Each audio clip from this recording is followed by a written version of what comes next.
Hi friends, please subscribe to Amravati Media and press the bell icon for more latest updates.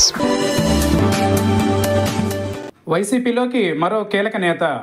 AP రాజకీయాలలో నిత్యం వార్తల్లో ఉండే నియోజకవర్గాలలో కృష్ణా జిల్లా గన్నవరం కూడా ఒకటి. గతంలో వల్లభనేని వంశీ ఎమ్మెల్యేగా గెలిచిన తరువాత గన్నవరం పేరు రాష్ట్ర రాజకీయాలలో ఎక్కువగా వార్తల్లో నిలిచేది. అయితే మొదట్లో టీడీపీలో ఉన్న వంశీ ఆ తర్వాత పార్టీ ఫిరాయించి వైసీపీలోకి వెళ్ళిపోయారు. టీడీపీలో గెలిచిన ఆయన వైసీపీలోకి వెళ్ళాక చంద్రబాబు కుటుంబంపై వ్యక్తిగతంగా చేసిన విమర్శలు ఆయన రాజకీయ భవిష్యత్తుకు దాదాపు సమాధి కట్టాయి. ఈ నేపథ్యంలో గత ఎన్నికలలో ఓటమి తరువాత ఆయన నియోజకవర్గం వీడారు. దీంతో ఇప్పుడు ఆయన స్థానంలో వైసీపీకి ప్రత్యామ్నాయం దొరికింది. గతంలో టీడీపీలో ఎమ్మెల్యేగా గెలిచి ఆ తర్వాత వైసీపీలోకి మారడంతో ఆయన స్థానంలో వైసీపీలో ఉన్న యార్లగడ్డ వెంకట్రావు టీడీపీలోకి వెళ్లి టికెట్ తెచ్చుకుని గత ఎన్నికలలో ఎమ్మెల్యే అయ్యారు. అదే సమయంలో వంశీ వైసీపీ అండతో రెచ్చిపోయి చేసిన అరాచకాలతో టీడీపీ నేతలకు టార్గెట్ అయ్యారు. ఈ క్రమంలో కూటమి ప్రభుత్వం అధికారంలోకి వచ్చాక వంశీ పరిస్థితి ఎలా ఉంటుందో ఊహించుకున్నారు.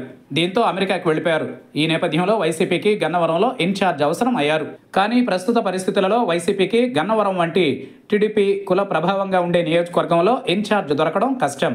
ఇలాంటి పరిస్థితులలో వైఎస్ఆర్ షర్మిల పీసీసీ చీఫ్ అయ్యాక ఆమెతో విభేదించి పార్టీకి దూరంగా ఉంటున్న మాజీ పీసీసీ ఉపాధ్యక్షురాలు సుంకర పద్మశ్రీ రూపంలో వైసీపీకి ఆప్షన్ దొరికింది.